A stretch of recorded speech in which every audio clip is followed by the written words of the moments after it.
Amnesty International has accused a rebel group in Eastern Democratic Republic of Congo, DRC, of mass war crimes and crimes against humanity. In a damning new report published Monday, the rights group said the Allied Democratic Forces, ADF, was behind multiple cases of murder, abductions, forced labour and marriage, sexual abuse of women and girls, and the exploitation of children.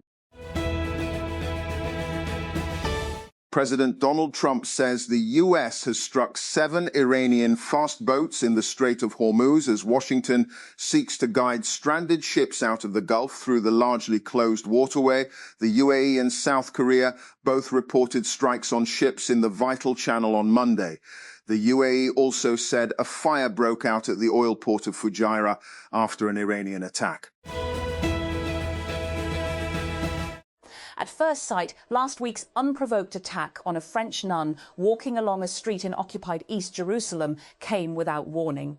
However, for the roughly 180,000 Christians living in Israel and the 10,000 or so Christians living in East Jerusalem, the attack is the latest in a growing number of incidents of abuse, assault, and intimidation that the community says has increased in tandem with Israel's turn towards far-right nationalism. While incidents of violence and arson grab the attention, low-level incidents of spitting, insults, and disparaging graffiti have become a daily experience for many Christians in the area, the majority of them Palestinian, contributing to the desire on the part of nearly half of all the religious community under 30 to leave. A severe security vulnerability affecting almost every version of the Linux operating system has caught defenders off guard and scrambling to patch after security researchers publicly released exploit code that allows attackers to take complete control of vulnerable systems. The US government says the bug, dubbed copy fail, is now being exploited in the wild, meaning it's being actively used in malicious hacking campaigns. US President Donald Trump has warned that Iran would be blown off the face of the earth if it attacks United States ships as tensions around the Strait of Hormuz push the truce between the two countries to the brink. Hostilities were renewed in the region on Monday as Iran attacked the United Arab Emirates, and Trump said the US military shot down 7 small Iranian boats near Hormuz. Brazilian President Luiz Inácio Lula da Silva is expected to travel to the United States to meet with his counterpart Donald Trump later this week. According to media reports, the Brazilian paper O Globo first reported the planned trip on Monday. The Reuters news agency also reported later in the day, citing 2 anonymous Brazilian officials, that Lula would travel to the US in the coming days. One source said he was traveling on Wednesday for a meeting with Trump the following day. And in the long-running saga that is Cerebras Systems' IPO, the finish line is finally in sight. The AI chipmaker said on Monday that it is preparing to sell 28 million shares at $115 to $125 a share. This would raise $3.05 billion and give it a $26.6 billion market cap at the high end. That would be a nice bump in just a couple of months for the late investors who piled into its $1 billion Series H at a $23 billion valuation in February. And it would also be a boon to OpenAI and a few of its executives. Russia and Ukraine have declared competing unilateral ceasefires in their 4-year war. Russia announced on Monday that its ceasefire would be between May 8 to 9, when it traditionally marks Victory Day in the Great Patriotic War, as it calls World War II, with a major military parade in Moscow. Kyiv said later that it was calling its own ceasefire for May 5 to 6. And Israeli forces detained 2 activists after stopping the Gaza-bound Sumud flotilla off the coast of Greece. It happened in international waters nearly 1,000 kilometers from the Strip. And Russia on Monday declared a unilateral ceasefire with Ukraine between May 8 to 9, when Moscow marks its annual World War II Victory Day commemorations, and threatened a massive missile strike on Kyiv if Ukraine violated it. Ukraine responded by declaring a truce of its own between May 5-6, saying it was not serious to expect it to observe a ceasefire during a Russian military holiday. 23 innocent bystanders have been killed and 30 wounded in gangland shootings in Sweden over the past 3 years, according to statistics that highlight the country's battle to rein in violent crime. Sweden has struggled for more than a decade to contain gang violence linked primarily to score settling and battles to control the drug market. The innocent victims include people hit by stray bullets, cases of mistaken identity, and relatives of targeted gang members, according to the police statistics released on Monday. And the leader of Mali's military government, Assimi Goïta, has taken on the role of defense minister following the killing of the previous minister in last week's uprising by rebel groups. State television channel ORTM reported on Monday that Goïta was taking on the post following the death of Sadio Kamara in large-scale attacks by an al-Qaeda-linked group working with Tuareg separatists. Former Andreessen Horowitz investor Katie Haun announced on Monday in a press release that her firm has raised $1 billion across new funds to continue its thesis of backing crypto and blockchain. The capital will be spread across startups at early and later stages, Bloomberg reported, and within the crypto and blockchain space, it will be used to back startups focused on alternative assets like gold and other commodities, the agentic economy and financial services.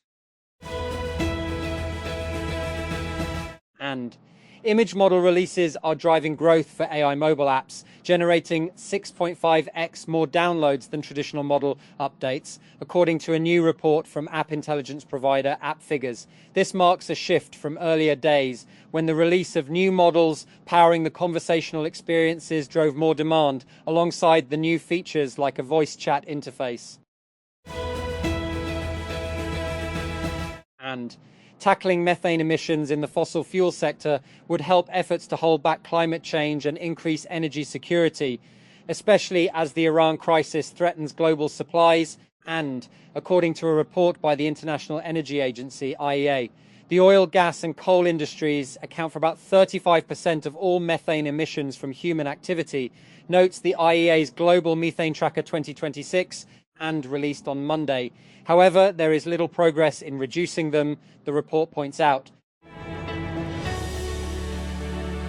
The Zambian government has suspended negotiations with the United States on multi-billion-dollar deals for health services, and Minerals Foreign Minister Malambo Haimbe said on Monday that the proposed agreements have stalled due to Washington's unacceptable terms and demands for preferential treatment. The United Arab Emirates, UAE, on Monday formally withdrew from the Organization of Arab Petroleum Exporting Countries, SOPEC, just days after exiting another bloc which shocked energy markets. The announcement follows the UAE's earlier exit from OPEC and the wider OPEC Plus alliance. Islamabad, the National Accountability Bureau, NAB, Karachi on Monday, announced the recovery of 80 acres of government land illegally allotted to Baria town in the Gulshan-i Salmas housing scheme in Hyderabad's Der Ganjo Takar. A press release said, according to the press release, the land worth $6 billion was located in a prime area of Hyderabad district. And public opinion within parts of the American Jewish community on the US-led war against Iran has shown a noticeable shift, with support easing and opposition rising over time, according to a recent survey. While different polls focus on different segments of the community, both point to growing reservations about the campaign as it has progressed. The Pakistan Navy and Pakistan Maritime Security Agency PMSA provided humanitarian assistance to over half a dozen sailors stuck aboard an offshore tug and supply vessel in the Arabian Sea, security sources said on Monday.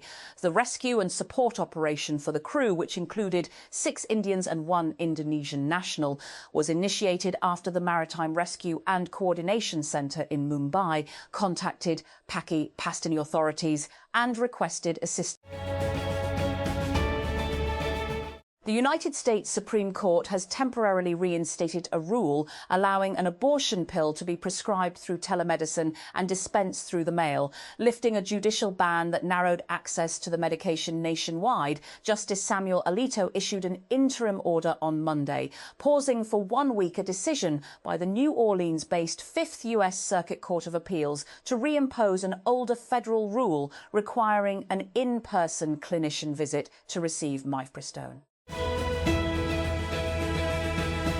A car has been driven into a crowd in the German city of Leipzig, killing at least 2 people. Police said the driver had been arrested and was no longer considered a threat, but offered no additional details.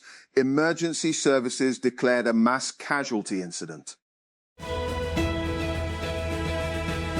Nearly a week after the makers of the popular web server management software cPanel and web host manager WHM alerted users of a critical flaw in its software, hackers are still targeting thousands of websites that use the vulnerable software. As of Monday, there are more than 550,000 potentially vulnerable servers running cPanel, a number that has remained stable for days.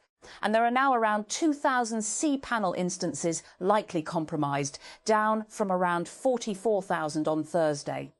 These statistics are published by Shadow Server, a non-profit organisation that scans and monitors the internet for cyber attacks. Following a directive from the Board of Revenue Punjab, district administrations across the province have started revising property valuation rates. Sources told Pro-Pakistani that the Prime Minister has been briefed that reducing tax-related friction in the property sector could help attract investors from the United Arab Emirates and other Gulf countries. Deputy Prime Minister Ishaq Dar was informed by the Petroleum Ministry on Monday that the country has sufficient reserves of Pehel products till the 3rd week of June. The information was conveyed to the Deputy Premier during a high-level meeting to review the country's petroleum, oil and lubricants stock position. South Waziristan. An attempted suicide attack on a security forces post near Azam Warsak Bazaar in Khyber Pakhtunkhwa, South Waziristan area was foiled on Monday evening, officials said. According to security sources, the attacker attempted to target the army post using an explosive-laden coach. However, due to timely action by Pakistan Army personnel, the vehicle was destroyed before reaching its target. Rudy Giuliani, the former New York City mayor and longtime champion of President Donald Trump, is recovering from pneumonia and is now breathing on his own, according to his spokesman. In a statement on X, spokesman Ted Goodman said that Giuliani has had restrictive airway disease since the 9/11 terror attacks that diminished his ability to fight off pneumonia.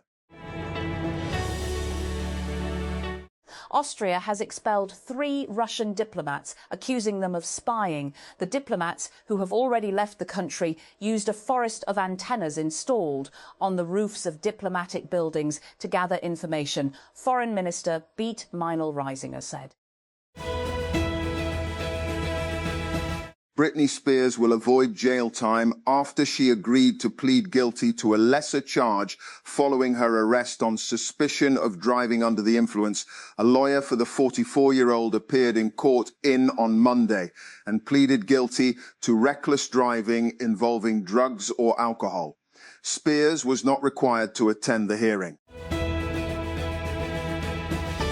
2 people have died and several were injured after a car drove into a crowd in the eastern German city of Leipzig on Monday afternoon. Local authorities said Mayor Burkhard Jung said the suspected perpetrator was apprehended, adding that authorities were not yet clear on the motivation.